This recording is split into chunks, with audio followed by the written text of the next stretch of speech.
Baik, selamat siang. Halo, selamat siang. Selamat siang, Bu. Kamu aja yang hadir ini ya. Siapa nama Anda? Eva, Bu. Ini teman-teman lagi sudah saya infokan, Bu, di grup. Iya, kalau nggak kuliah ya nggak apa-apa. Nggak ada Iya, masalah. Penting yang paling jangan nggak lulus. Oke, ini 2 sesi melanjutkan apa yang pertama kali ketika kita kuliah pembuka ya. Selama 9 pertemuan itu kita tidak ada, saya ganti PPT. Sekarang kita lanjut sampai dengan ujian akhir semester. Topiknya kali ini adalah kita bicara tentang tata kelola politik tata ruang. Ya, yang saya bahas terlebih dahulu adalah konsep kota global. Jadi konsep kota global harus saya definisikan dulu, saya harus jelaskan kepada Anda, lalu kita mengaitkan dengan persoalan yang dihadapi oleh kota-kota global di dunia dan mungkin di Indonesia, supaya kita bisa mengetahui apakah perubahan tatanan global itu mempengaruhi praktek politik tata ruang. Jadi, perkuliahan 2 sesi ini adalah menjawab 2 pertanyaan besar. Yang pertama, apakah globalisasi itu memengaruhi praktek politik tata ruang? Yang kedua, bagaimana atau apa saja dampak yang ditimbulkan dari globalisasi terhadap praktek politik tata ruang? Ya, kalau kita bicara tentang politik tata ruang, berarti kita bicara semua hal-hal yang terkait dengan keruangan, ya, terutama ruang-ruang publik. Oke, skema perkuliahan kita seperti ini, ya. Saya 2 sesi sekaligus ya, kuliahnya mungkin nanti hanya 75 menit atau 90 menit, tapi saya anggap ini 2 sesi, 2 topik bahasan. Yang pertama saya akan menjelaskan definisi tentang kota global. Kota global harus Anda ingat bukan kota dunia. Jadi ada salah persepsi kalau kita tidak berhati-hati membaca textbook yang ditulis oleh Sasson ya tahun 95 kalau nggak salah. Kota global itu tidak sama dengan kota dunia. Ya, itu poin pertama. Kalau Anda nanya, kenapa nggak sama? Karena kota global, kalau kita lihat dari perspektif historisnya, maka semua yang berubah ketika pasca Perang Dunia Kedua itu bukanlah kota-kota yang ada di negara yang baru merdeka. Yang berubah tetap adalah negara-negara di Eropa dan di Amerika. Oleh karena itu, ketika ada era globalisasi, ya sejak tahun 80-an, maka kota-kota global yang ada di dunia ketiga belum bisa diidentikan sebagai kota dunia. Jadi kesimpulannya, kota global itu tidak bisa diidentifikasi, disamakan pengertiannya dengan kota dunia. Poinnya, saya mendefinisikan dulu ini kota global. Kota global sebenarnya apa? Ya, ini suatu konsep yang pro kontra. Ya, karena ketika negara-negara yang ada di dunia ketiga mulai melakukan pembangunan, ternyata tidak semua kota-kota itu memenuhi unsur-unsur yang ada di kota-kota dunia. Kalau kota dunia jelas termasuk dalam kategori kota global, tapi kota global belum tentu kota dunia, ya, karena ada perbedaan dalam infrastruktur, gitu ya. Perbedaan dalam pembangunan ruang publik, perbedaan dalam pembangunan yang berorientasi pada lingkungan dan sebagainya. Oke, saya lanjut pada sini. Gimana sih sejarah terjadinya kota global yang mulai populer sejak abad 20? Ini sebenarnya sebagai suatu pengukuhan terhadap praktek-praktek neoliberalisme.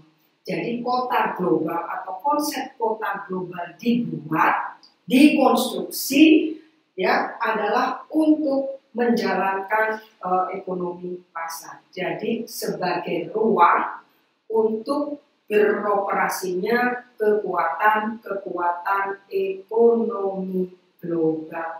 Yang beroperasi adalah perusahaan-perusahaan transnasional. Ya, nanti ketika kita bicara tentang kota global, maka kita akan selalu menemukan problem-problem antara sentralitas dan entitas geografis yang itu diidentikan dengan pusat kota atau kawasan pusat bisnis, CBD, Central Business District, yang di Indonesia dimulai di Jakarta tahun 90-an. Ya, Central Business District, CBD, ini sebagai tempat beroperasinya kekuatan-kekuatan transnasional sebagai perpanjangan dari kekuatan ekonomi pasar global. Jadi kalau kita bicara kota global, pasti di kota itu ada CBD. Tapi ada yang mengatakan bahwa kota global itu bukan hal yang ada fisiknya. Mereka nggak setuju dibilang itu ada fisiknya, karena itu hanya penyebutan, ya, hanya penyebutan terhadap suatu wilayah geografis yang menjalankan visi misi ekonomi global yang mengambil tempat di pusat-pusat kota. Namanya disebut dengan Central Business District. Di Jakarta itu adalah yang disebut dengan segitiga emas, yaitu adalah Kuningan, Sudirman, dan Tamrin. Ya, ada kawasan Sudirman belok kiri, itu ada pusat, ya, lalu dibangun semua ikon-ikon identitas-identitas kota global. Saya mengingatkan pada Anda bahwa ciri dari kota global itu satu, dia harus ramah lingkungan. Kedua, mengakomodasi transportasi multimodal. Yang ketiga, ruang publiknya bisa diakses semua orang. Yang keempat, penitik beratan pada pembangunan plaza, alun-alun, ruang terbuka hijau, trotoar yang ramah lingkungan, trotoar yang ramah pejalan kaki, kafe, ya, kafe-kafe yang dikasih tempat duduk dan sebagainya, dan pembangunan taman kota. Sekarang Anda bisa melakukan refleksi, ya. Ketika kita bicara kota global, kita bisa mengidentifikasi apakah kota-kota global di dunia itu memenuhi unsur ini. Iya. Kota, kita harus mengecualikan, ya. Kota global kalau di Eropa dan Amerika itu adalah kota dunia karena sudah memenuhi unsur ini. Tapi kota global belum tentu kota dunia yang ada di negara-negara yang baru merdeka tahun 45. Jadi setelah selesainya Perang Dunia Kedua, ini ada problem, ya, bahwa pasca Perang Dunia di kota-kota yang baru merdeka, ya, kota-kota di negara yang baru merdeka, ini kesulitan, ya, kesulitan bagaimana cara membangun kota, bagaimana membangun kota yang ramah lingkungan, bagaimana membangun transportasi publik yang bisa diakses oleh semua orang dengan harga murah, bagaimana ruang publik trotoar itu bisa nyaman, tidak diserobot oleh para PKL, dan bagaimana ruang terbuka hijau, alun-alun, plaza, kafe, taman kota juga dibuat, dikembangkan, dibangun untuk memenuhi unsur reformasi zonasi. Jadi ribet. Kalau kita belajar politik tata ruang, kita harus paham konsep ini dulu. Karena dalam kota global itu pasti ada persoalan dalam mereformasi zonasi. Desain jalan gimana, jenis bangunannya gimana. Nah, saya kasih contoh. Sebelum kita membayangkan kota-kota global yang ada di dunia. Kota-kota di dunia yang didefinisikan oleh Saskia Sassen, ya, tentang global city, itu nggak ada masalah. Karena kota global itu sudah ada sebelum Perang Dunia Kedua. New York, Tokyo, ya, London. Tapi setelah Perang Dunia muncul banyak kota global, tapi tidak memenuhi unsur kota dunia. Karena ini, Tetapi setelah Perang Dunia Kedua, ini ahli-ahli tata kota, ahli-ahli geografi tata ruang, semua membayangkan gimana ini caranya supaya negara-negara yang baru merdeka bisa membangun kotanya dengan memenuhi kriteria apa yang sudah dipraktekkan oleh negara-negara besar. Kita lihat New York, kita lihat Tokyo, kita lihat London. Ya, gimana tuh ciri-ciri 3 kota itu? Ternyata mereka sudah memperhatikan itu. Kotanya ramah lingkungan, mengakomodasi transportasi multimoda, ruang publiknya banyak, luas, orang pejalan kaki diperhatikan, ya kan? Nyebrangnya benar-benar aman, ya nggak kayak kita mobil jalan kita nyebrang itu memang paling aneh di Indonesia ya. Terus saya balik lagi kepada problem ini. Sebenarnya apakah negara-negara dunia ketiga bisa membangun kota global? Artinya kota yang berinteraksi dengan kekuatan ekonomi global. Karena kota global itu mulai ada di akhir abad 20, tahun 80-an. Jadi negara-negara yang baru merdeka, ya, jadi selesai Perang Dunia Kedua, itu diharapkan pemerintah kota, arsitek kota, ahli perencanaan ruang semua diminta untuk berkonsentrasi membangun kota yang layak huni, yang ramah lingkungan, yang memperhatikan interaksi antar manusia supaya dia nyaman tinggal di kota itu. Tapi ingat, ketika kita membangun kota global, saya nggak tahu negara yang lain ya, tapi kalau sekedar gambaran, kalau kita lihat Tokyo, New York, London, itu dari awal memang kalau membangun gedung itu sudah vertikal, ya, sudah bertingkat. Jepang antar kantor sudah bertingkat, jadi keluar dari apartemen, keluar dari hotel sudah terhubung dengan terminal angkutan atau transportasi publik. Kalau di kita kan barusan aja 2000. Starting point-nya adalah 2004 kalau untuk di Jakarta ya, dengan kehadiran yang disebut busway, sekarang disebut Transjakarta. Nah itu kita baru tahun abad 21 kalau kita. Tapi kalau di negara-negara atau kota-kota Eropa, Amerika dan kecuali ya di Asia ya, Jepang, di Korea Selatan itu sudah begini, ramah lingkungan dan sebagainya. Jadi, ketika kita bicara tentang politik tata ruang, maka kita sebenarnya tidak lepas dari bicara tentang eksistensi kota global. Jadi kita bisa membuat perenungan. Apakah Jakarta, Surabaya, Bandung, Medan, gitu ya, Makassar adalah bagian dari kota global? Anda bisa menjawabnya sendiri. Artinya, apakah mereka, kota-kota itu, sudah membangun infrastruktur yang seperti ini?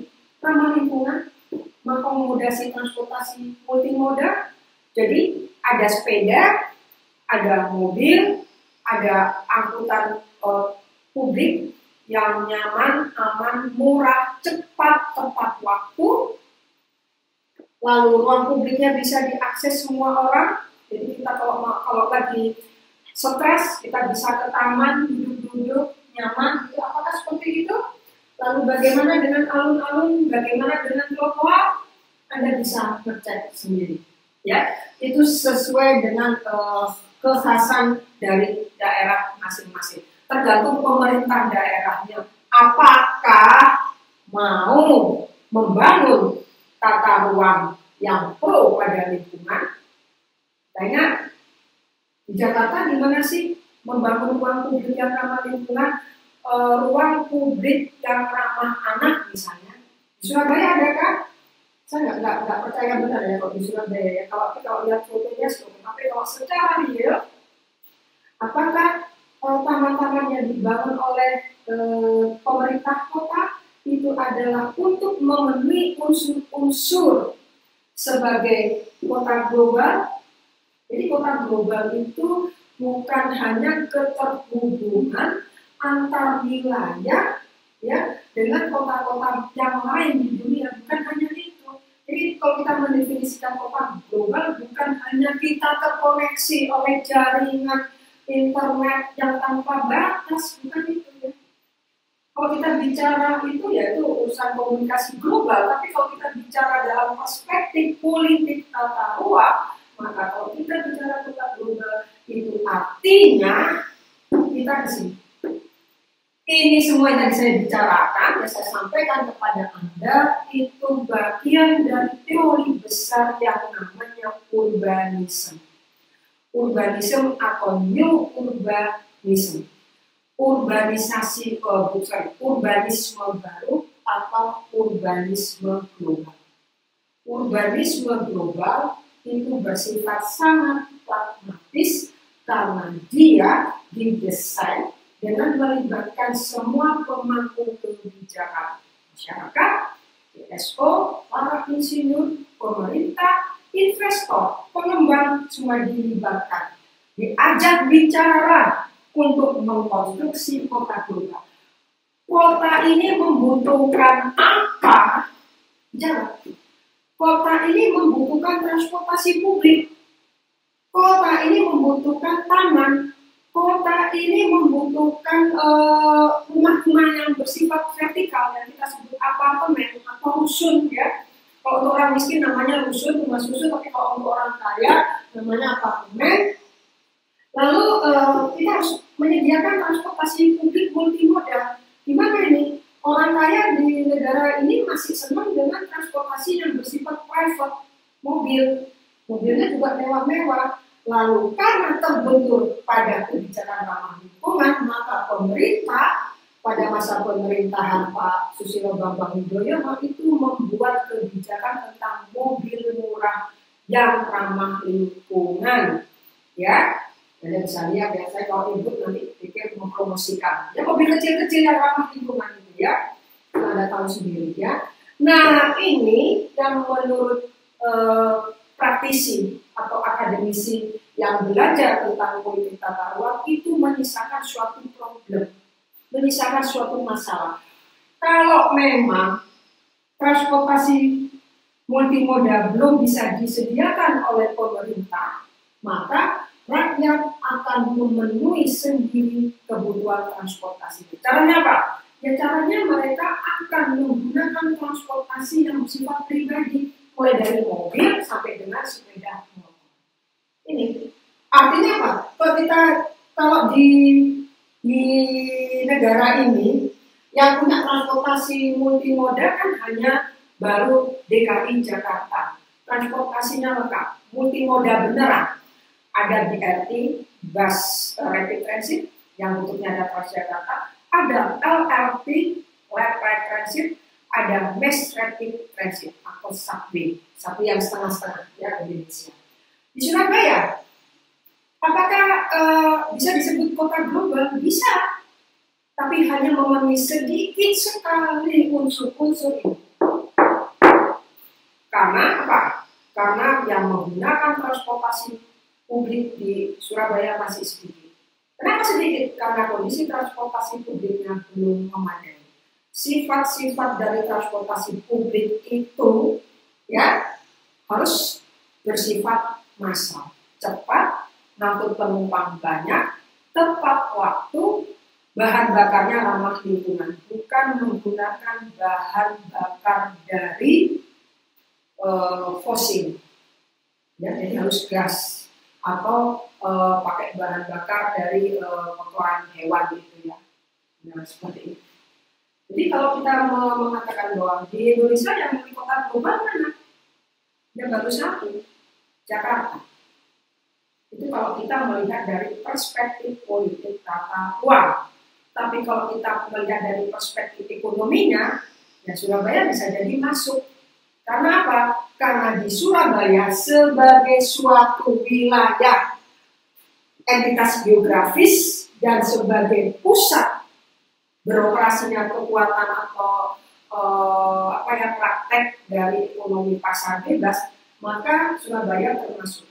Anda kalau ingin bukti, apa sih Surabaya masuk, iya masuk. Itu loh, di Surabaya sejak tahun 70-an ke akhir tahun 70-an itu ada suatu wilayah di Surabaya Selatan, secara geografis selatan, bagian selatan Surabaya, ada suatu kawasan yang namanya SIA, Surabaya Industrial Estate Rumput.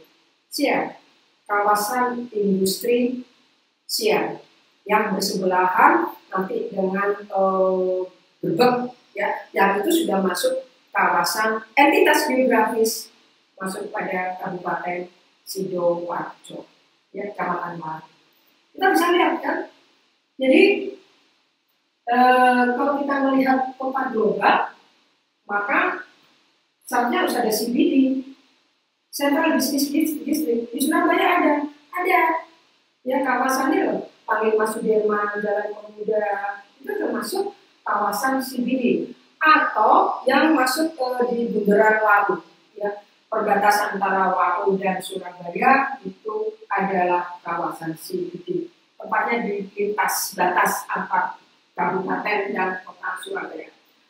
Tapi saya tidak yakin itu adalah ramah lingkungan, ya, saya tidak yakin apa yang ada di kota Surabaya itu transportasinya ramah lingkungan, ya, apalagi di Surabaya itu juga besar, itu juga penumpangnya sangat sedikit, ya, itu juga tidak bisa dikategorikan sebagai kota global secara substansi. Kita belajarnya secara substansi dan dari perspektif politik tata ruang. Jadi tidak harus, jadi kalau hanya ingin dibilang, oh Surabaya kota global, ramah lingkungan, banyak taman, oke, taman banyak, ya. Ada ratusan taman di kota Surabaya, ya.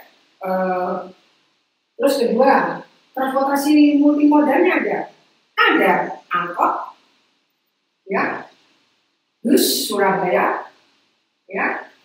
Terus ruang publik yang bisa diakses semua pihak ada. Kita punya alun-alun yang baru jadi itu, ya, di Jalan Yosudarso. Kita ada plaza, ya, tempat untuk melakukan kegiatan konsumtif. Plaza di Surabaya, ya, Plaza Surabaya, gitu ya, kunjungan pasar, ya, apalagi yang di Wonokromo dan lain-lain, apa yang di Surabaya Barat. Lalu kafe banyak sekali, taman kota banyak sekali, trotoarnya juga sudah diperlebar. Pemerintah kota sudah membuat trotoar sebagai ruang untuk praktek spasial para pejalan kaki supaya tidak terganggu oleh angkutan motor, oleh kendaraan-kendaraan bermotor.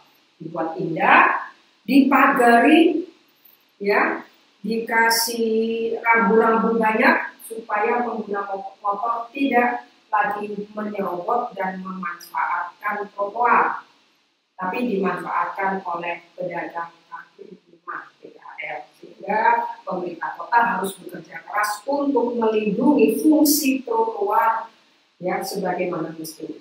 Jadi kalau nanti Anda melihat kota Surabaya, kota Jakarta, kota Bandung, dan kota Makassar, ya mungkin bolehlah kota Medan gitu, ya, yang sering disebut sebagai kota besar.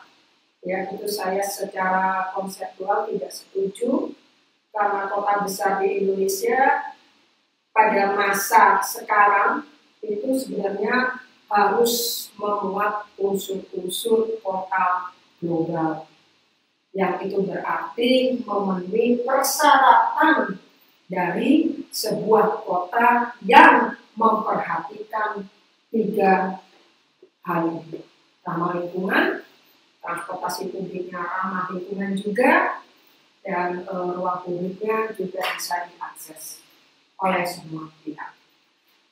Ini semua sebenarnya sudah diatur, ya, dalam Undang-Undang Nomor 26 Tahun 2007 tentang penataan ruang. Sudah diatur, ya, bahwa setiap daerah harus menyediakan ruang terbuka hijau maksimal 30% dari ruang yang ada di kota itu. 30%. Nah, kalau belum 30% harus diupayakan 30%. Yang kedua, dipersyaratkan juga dalam Undang-Undang Penataan Uang, Anda nanti bisa cek sendiri di pasal berapa itu, bahwa harus ada transportasi multimodalnya.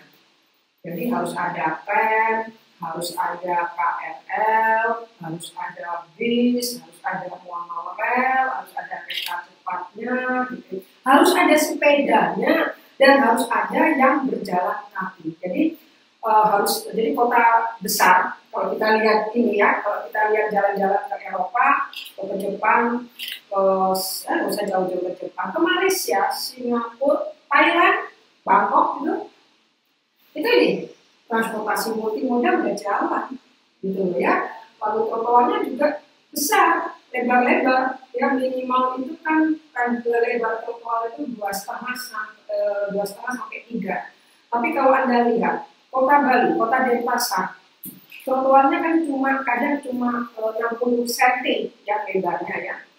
Nah di Bali itu tidak lagi mempersoalkan ruang publik di Bali. Ya, Anda kalau jalan-jalan di Kota Denpasar itu Anda bisa lihat trotoarnya sempit, padahal itu pusat turis, ya, dan jalannya juga sempit-sempit, nggak ada jalan yang selebar di Surabaya ya, hanya sedikit ya. Di Bali, ya, di pasar. Terus, ya Anda bisa cek. Maksud saya begini.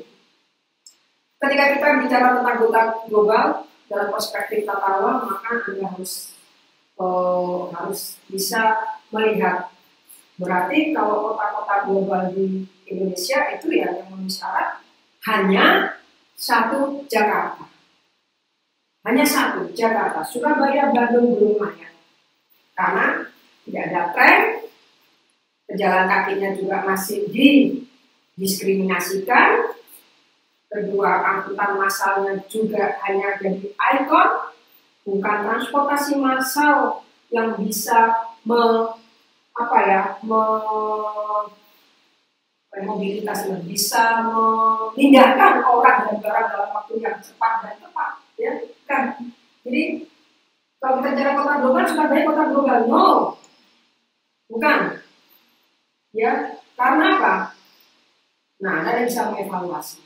Tapi kalau cara ekonomi, yes, tapi juga nggak memenuhi syarat. Yang memenuhi syarat adalah cuma Jakarta. Kenapa saya bilang begitu? Kita cek lagi. Saya nanya pada Anda semua, misalnya gini, kenapa di Jakarta ada kantor pusatnya Gudang Garam? Kenapa di Jakarta ada kantor pusatnya Petro Indonesia? Kenapa di Jakarta ada kantor pusatnya Semen Gresik atau Semen Indonesia? Kenapa di Jakarta ada kantor pusatnya Pertamina? Kenapa di Jakarta ada kantor pusatnya Maspion? Kenapa di Jakarta ada kantor pusatnya biskuit mulai dari Hokuan dan sebagainya? Kenapa? Jadi intinya kota global itu adalah kota yang memang menjadi tempat dan ruang beroperasinya pasar bebas. Dengan kata lain, kota global itu identik dengan neoliberalisme kontemporer. Neoliberalisme kontemporer. Kan sebenarnya aneh ya, pabriknya ada di Gresik, pabriknya ada di Sidoarjo, tapi kantor pusatnya ada di Jakarta. Anda harus berpikir itu, kenapa semua bersusah di Jakarta? Karena dia adalah mungkin kota global yang sekaligus kota dunia di Indonesia adalah Jakarta. Yang saya tahu ya, memenuhi kriteria ini ya. Kalau hanya pura-pura, misalnya ada transportasi multimodal, ada misalnya Makassar, tapi bisnya kecil. Oh ada Batam, bisnya kecil, busway-buswayan, Batam itu. Jogja, busway-buswayan, ya haltenya busway-buswayan. Bandung, busway-buswayan. Taruhan Surabaya nggak ada busway, gitu ya. Nah, ini artinya apa? Artinya ketika suatu kota itu dituntut untuk bisa menjadi kota global, artinya bisa menjadi tempat bagi beroperasinya kekuatan pasar bebas, maka para investor, pengembang itu mensyaratkan ini. Artinya di situ harus ada ideologi urbanisme.